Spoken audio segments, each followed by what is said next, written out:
નમસ્કાર 10 વાગ્યાની તમામ મહત્વપૂર્ણ ખબરો સાથે હું છું હેતવી। વાત કરીએ મહત્વના સમાચારોને લઈને તો વિગતો સામે આવી રહી છે। વડોદરાથી હરણી બોટ દુર્ઘટનામાં સૂત્રધાર હાજર। મુખ્ય સૂત્રધાર પરેશ શાહ પોલીસની સમક્ષ હાજર થયો છે।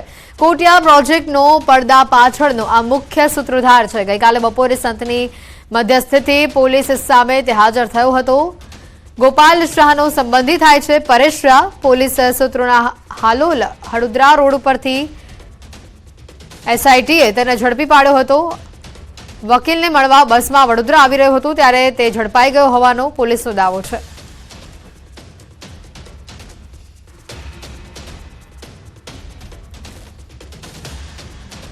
પોલીસકર્મીની હત્યાના કેસનો આરોપી પકડાયો છે। કણભાના એએસઆઈની હત્યાનો આરોપી રાજસ્થાનથી પકડાયો છે। સ્ટેટ મોનિટરિંગ સેલે રાજસ્થાનથી તેની ધરપકડ કરી છે। ભૂપેન્દ્ર ઉર્ફ ભૂપી સાથે કાર ડ્રાઈવરની ધરપકડ કરાઈ છે। કાર ડ્રાઈવરની સાબરમતી પોલીસે ધરપકડ કરી છે। બંને આરોપીઓને અમદાવાદ ગ્રામ્ય પોલીસને સોંપાશે। ગઈકાલે દારૂ ભરેલી ગાડીથી બુટલેગરે પોલીસ ગાડીને ટક્કર મારી હતી, જેમાં એએસઆઈનું મોત થયું હતું જ્યારે અન્ય એક ઘાયલ થયો હતો।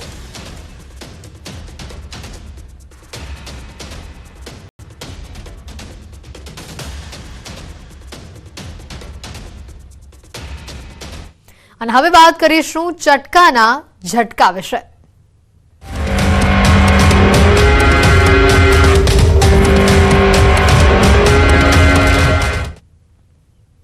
પાણીપુરી ખાવાના શોખીનો સાવધાન રહેજો। વડોદરાનો એક વિડીયો હાલ સામે આવ્યો છે જે તમામ લોકો માટે લાલબત્તી સમાન કિસ્સો છે। દાંડિયા બજાર વિસ્તારનો આ વિડીયો હોવાનું હાલ ચર્ચાઈ રહ્યું છે। પાણીપુરીની લારીવાળો પગથી બટેકાને ખૂંદી રહ્યો હતો।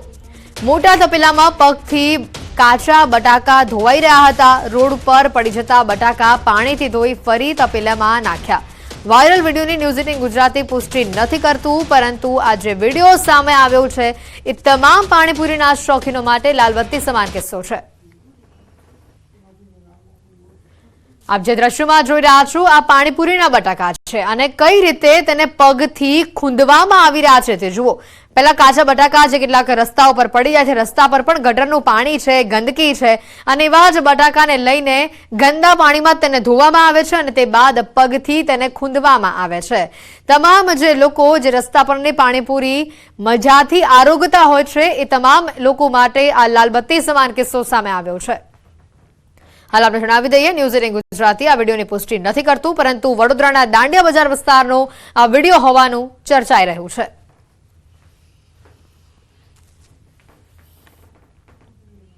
પીએમ મોદી આજે નવા મતદાતા યુવા સંમેલનને સંબોધશે। આજે વર્ચ્યુઅલી માધ્યમથી પીએમ સંબોધન કરવાના છે।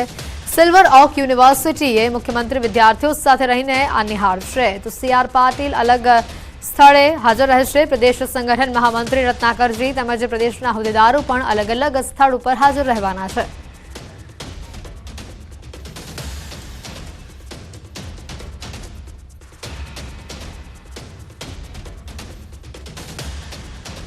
કોંગ્રેસ દ્વારા લોકસભાની ચૂંટણીની તૈયારીઓ કરવામાં આવી રહી છે। અમદાવાદમાં આજે ચૂંટણી સમિતિની બેઠક મળી। પ્રદેશ કોંગ્રેસ ચૂંટણી સમિતિની આ મહત્વની બેઠક પ્રદેશ કોંગ્રેસ કાર્યાલય પર બેઠક મળશે। કયા મુદ્દાઓ પર ચૂંટણી જંગમાં ઉતરશે તે અંગે ચર્ચા વિચારણા કરવામાં આવશે। બેઠકમાં પ્રદેશ કોંગ્રેસ પ્રમુખ, વિપક્ષ નેતા અને સ્ક્રીનિંગ કમિટીના સભ્યો પણ હાજર રહેશે। સ્ક્રીનિંગ કમિટીની રચના કર્યા બાદ આજે પહેલીવાર આ બેઠક મળવાની છે। બપોરના 11 કલાકે પ્રદેશ કોંગ્રેસ પ્રભારી મુકુલ વાસનિક એરપોર્ટ ઉપર આવી જશે।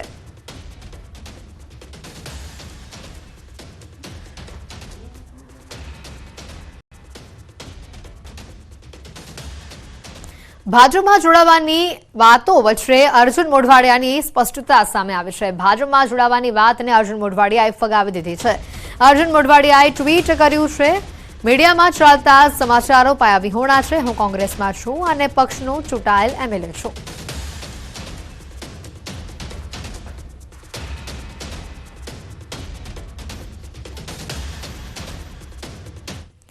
રાજીનામાની ચર્ચાઓ વચ્ચે વધુ એક એમએલએની સ્પષ્ટતા સામે આવી છે। ધારાસભ્ય ગુલાબસિંહ ચૌહાણની સ્પષ્ટતા સામે આવી છે। હું કોંગ્રેસમાં જ છું અને કોંગ્રેસનો જ રહીશ, આ વાત કહી છે ગુલાબસિંહે। ભાજપમાં જોડાવા અંગેની વાતને તેઓએ પાયાવિહોણી ગણાવી છે।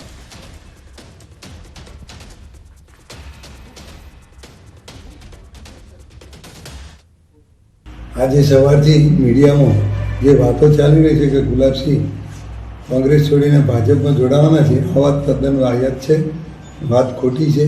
હું ક્યારેય કોંગ્રેસ છોડવાનો નથી અને કોંગ્રેસમાં જ રહેવાનો છું.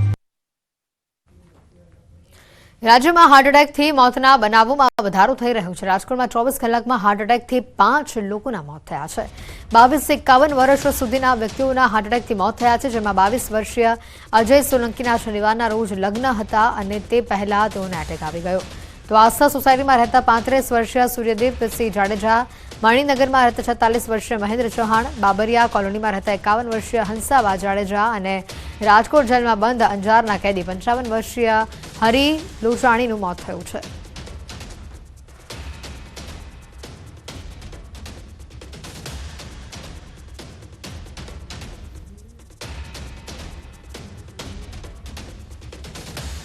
તો અમદાવાદમાં વર્ક વિઝા પરમિટના નામે છેતરપિંડીની ફરિયાદ સામે આવી છે. યુનિવર્સિટી પોલીસ મથકે 18.90 લાખની ઠગાઈની ફરિયાદ સામે આવી છે. કેનેડાની વર્ક પરમિટ ન આપ્યાની ફરિયાદ સામે આવી. કલોલના બે યુવકો પાસે પૈસા લઈને ક્રિપા ઓવરસીઝના ભાવેશ ચૌહાણે છેતરપિંડી કરી હોવાનો આરોપ છે.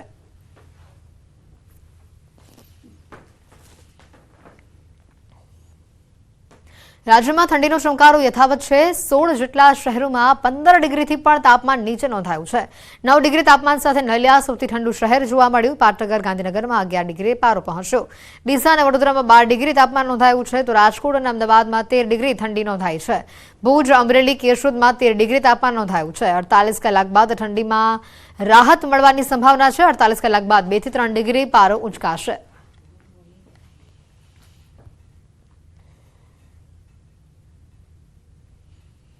આજે પોષી પૂનમનો પવિત્ર દિવસ છે. પોષી પૂનમ એટલે જગતજનની માં આદ્યશક્તિ અંબાનો પ્રાગટ્ય દિવસ. પોષી સુદ પૂનમના દિવસે જગતજનની આદ્યશક્તિ માં અંબાનું પ્રાગટ્ય થયું હતું. આજના દિવસે માના ભક્તોમાં અંબાની પૂજા, અર્ચના અને આરાધના કરીને માના આશીર્વાદ પ્રાપ્ત કરે છે. અંબાજી મંદિર દેવસ્થાન ટ્રસ્ટ દ્વારા મહાશક્તિ યજ્ઞનું આયોજન કરવામાં આવ્યું છે. સાથે જ માને આજે વિવિધ શાકભાજીના અન્નકૂટ પણ ધરાવવામાં આવશે. અંબાજી ખાતે માતાજીના દર્શને હજારો શ્રદ્ધાળુઓ ઉમટી રહ્યા છે.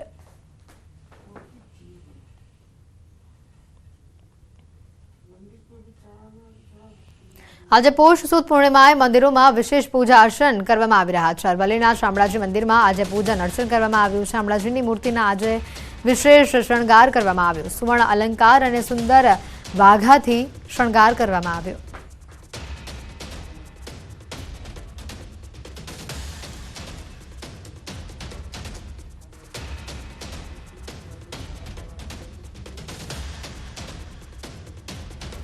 શામળાજી મંદિર ખાતે આજે પૂજન અર્ચન કરવામાં આવ્યું. મોટી સંખ્યામાં શ્રદ્ધાળુઓ ઉમટ્યા હતા પ્રભુના દર્શન કરવા માટે. શામળાજી મંદિરમાં આજે વિવિધ પૂજા અર્ચના કરવામાં આવી. ભગવાનનો શૃંગાર પણ ખૂબ જ સુંદર કરવામાં આવ્યો હતો. ભગવાનનો શૃંગાર જોઈને તમામ ભક્તોમાં આનંદની લાગણી જોવા મળી હતી. ઘરે બેઠા પૂનમના દિવસે શામળાજીના દર્શન ન્યૂઝ 18 ગુજરાતી પર આપને કરાવી રહ્યા છે.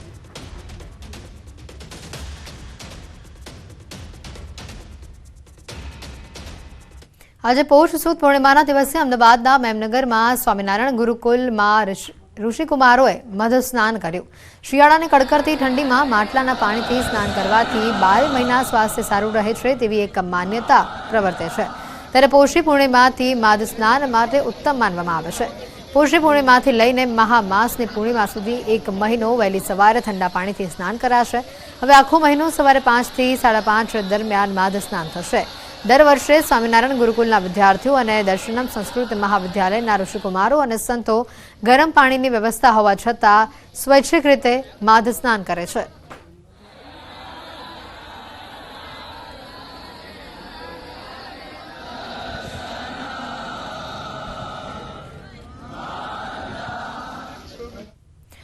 દિલ્હીમાં યોજાનાર પ્રજાસત્તાક પર્વની રાષ્ટ્રીય પરેડમાં ગુજરાતનો ટેબ્લો બનશે આકર્ષણનું કેન્દ્ર. ગુજરાતના સરહદી પ્રવાસની વૈશ્વિક ઓળખ સમાન ધોરડોનો ટેબ્લો પરેડમાં રજૂ કરાશે.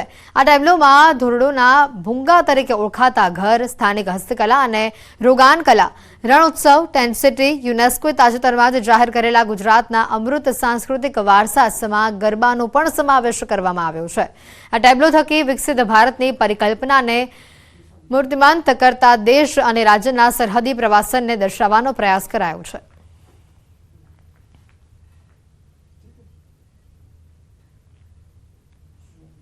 જૂનાગઢમાં 26મી જાન્યુઆરીની રાજ્ય કક્ષાની ઉજવણી થવાની છે અને ત્યારે વહીવટીતંત્ર તેમજ પોલીસ વિભાગ દ્વારા ખાસ કાર્યક્રમનું આયોજન કરવામાં આવ્યું છે, જેમાં જૂનાગઢ પોલીસ દ્વારા મશાલ પીટીનું આયોજન કરવામાં આવ્યું હતું, જેમાં 300થી વધુ પોલીસ કર્મીઓએ મશાલ દ્વારા અનેક કૃતિઓને રજૂ કરી હતી।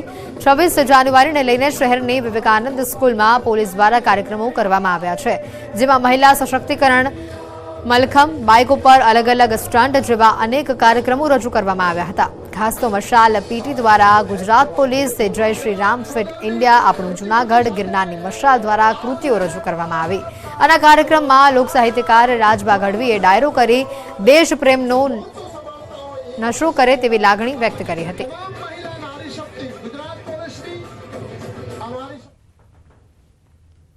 આવા નશા લાગી જાય કંઈક કરી બતાવવાના તો અદ્ભુત ભારત વર્ષમાં આપણે જોઈ શકીએ। એમ જે આપણે કહીએ ને કે રામ આવ્યા આમાં એમનો ખરેખર ગુજરાત અને જુનાગઢ પોલીસમાં એવા રામ આવ્યા કે યુવાધન જાગશે, હવે એને ખબર પડશે કે નશો કરવો હોય તો આવો કરી બતાવી કોકને કે આપણા યુવાધન દીકરી દીકરાઓ શું કરી શકે। પ્રજા નજીક આવે અને આ આયોજનમાં અલગ અલગ ફિટ ઇન્ડિયાની મૂવમેન્ટ સાથે સાથે નો ડ્રગ્સની થીમ અને લોકલ ગિરનાર અને ગુજરાત પોલીસના આ સમગ્ર કાર્યક્રમમાં એક અલગ પ્રકારે રજૂઆત થાય અને આગામી આ બંને કાર્યક્રમ છે 26મી જાન્યુઆરીના સારી રીતે થાય આ પ્રકારે આજે મશાલ પીટીનું અહીંયા જૂનાગઢ ખાતે આયોજન કરવામાં આવેલું હતું। દ્વારકા જિલ્લાના કેશોદ ગામના મહિલા સરપંચને દિલ્હી ખાતે પ્રજાસત્તાક પર્વની ઉજવણીમાં સ્પેશિયલ ગેસ્ટ તરીકે આમંત્રિત કરાયા છે। મહિલા સરપંચ રંજનબેન આહિરને ભારત સરકારના સ્વચ્છ ભારત અભિયાન મિશનમાં ઉત્કૃષ્ટ કામગીરી કરવા બદલ આમંત્રિત કરવામાં આવ્યા છે। પ્રજાસત્તાક દિવસ 2024ની ઉજવણી નિમિત્તે કર્તવ્ય પથ નવી દિલ્હી ખાતે પરેડના કાર્યક્રમમાં સ્પેશિયલ ગેસ્ટ તરીકે તેઓને આમંત્રિત કરવામાં આવ્યા છે। તેઓ દિલ્હી ખાતે જવા રવાના થયા હતા। કેશોદ ગામના આગેવાનો તેમજ ગ્રામજનોએ ફૂલહાર તેમજ મીઠાઈ ખવડાવી તેઓને સન્માનિત કર્યા હતા।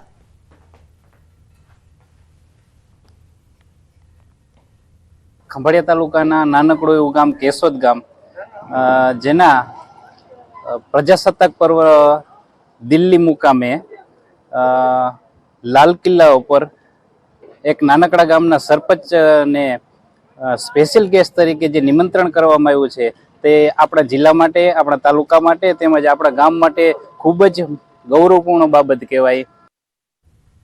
સાબરકાંઠાના હિંમતનગરમાં કંપનીમાં આગ લાગવાની ઘટના સામે આવી છે। પોલજપુર પાટિયા પાસે ભીષણ આગ લાગી। ખુશ્બુ એગ્રો ઇન્ડસ્ટ્રીઝમાં આગ લાગી હોવાની આ ઘટના છે। શોર્ટ સર્કિટથી આગ લાગ્યાનું હાલ અનુમાન સેવાઈ રહ્યું છે। ફાયરની ટીમ સ્થળ પર પહોંચી આગ બુઝાવવાની કામગીરી હાથ ધરી હતી। ખુશ્બુ એગ્રો ઇન્ડસ્ટ્રીઝમાં આગની આ ઘટના સામે આવી છે। પોલજપુર પાટિયા પાસે આ ભીષણ આગની ઘટના સામે આવી।